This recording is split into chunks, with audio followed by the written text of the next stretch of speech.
ವೃಶ್ಚಿಕ ರಾಶಿ.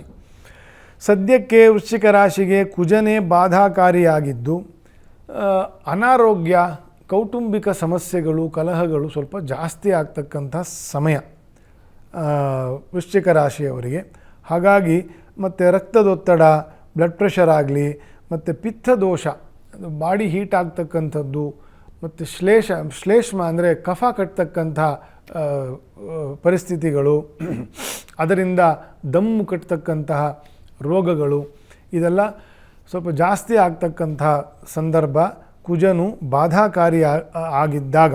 ಈಗ ಬಾಧಾಕಾರಿಯಾಗಿದ್ದಾನೆ ರಾಶೀಶನು. ರಾಶೀಶನೇ ಕುಜನು ಬಾಧಾಕಾರಿಯಾಗಿರೋದ್ರಿಂದ ಈ ರೀತಿ ದೋಷಗಳು ಬಂದೇ ಬರ್ತದೆ. ಶತ್ರುಭೀತಿಯ ವರ್ಷವೂ ಕೂಡ ಇದೇ ಆಗಿರ್ತದೆ.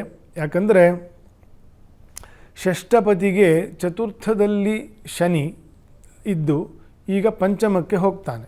ಅಂದರೆ ಪಂಚಮ ಶನಿ ದೋಷ ಶುರು ಆಗ್ತದೆ. ಚತುರ್ಥದಲ್ಲಿ ಇನ್ನೊಬ್ಬ ಶತ್ರು ಬಂದು ಕೂತ್ಕೊಳ್ತಾನೆ, ರಾಹು ಕುಂಭದಲ್ಲಿ. ಹಾಗಾಗಿ ಸ್ವಲ್ಪ ಶತ್ರುಭೀತಿಯ ವರ್ಷವೂ ಆಗಿರ್ತದೆ.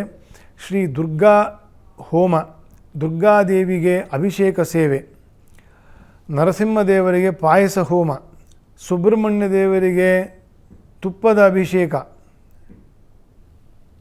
ಅಥವಾ ಪಂಚಾಮೃತ ಅಭಿಷೇಕ, ಯಾವುದಾದ್ರೂ ಒಂದೊಂದನ್ನು 2 ತಿಂಗಳಿಗೊಂದು ಸತಿ, 3 ತಿಂಗಳಿಗೊಂದು ಸತಿ ಶ್ರದ್ಧಾ ಭಕ್ತಿಗಳಿಂದ ಮಾಡ್ಕೊಳ್ತಾ ಹೋಗಬೇಕು.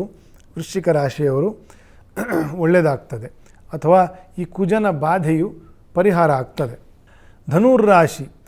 ರವಿ ಮತ್ತು ಚಂದ್ರರು ಮತ್ತು ಶುಕ್ರ ಈ 3 ಗ್ರಹರ ಅನುಕೂಲ ಇರತಕ್ಕಂತಹ ವರ್ಷ ಶುರು ಆಗಿದೆ. ವ್ಯಾಪಾರ ಉದ್ಯೋಗದಲ್ಲಿ ಚೇತರಿಕೆ ಆಗ್ತದೆ. ಶನಿಯ ಬದಲಾವಣೆ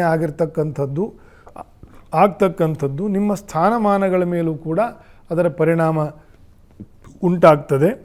ಹಾಗಾಗಿ ಬಿ ಕಾಶಿಯಸ್. ನೀವು ಯಾವುದನ್ನು ಆರಿಸ್ಕೊಳ್ತೀರಿ, ಯಾವುದನ್ನು ಪ್ರಯಾರಿಟೈಸ್ ಮಾಡ್ಕೊಳ್ತೀರಿ ಧನುರಾಶಿಯವರು ಅಂತನ್ನೋದು ಸರಿಯಾಗಿ ವಿಚಾರ ಮಾಡಿಕೊಂಡು ಮುಂದೆ ಹೋಗಬೇಕು. ನಾಮಮಂತ್ರ ಜಪ, ಹರಿನಾಮ ಮಂತ್ರ ಜಪ, ನಾರಾಯಣ ಜಪ, ಶಿವಮಂತ್ರ ಜಪ, ಗುರುಗಳ ಸೇವೆ, ಗುರುದರ್ಶನ, ಇವನ್ನೆಲ್ಲ ವಿಶೇಷವಾಗಿ ಮಾಡ್ಕೊಳ್ತಾ ಹೋಗಬೇಕು ಧನುರಾಶಿಯವರು.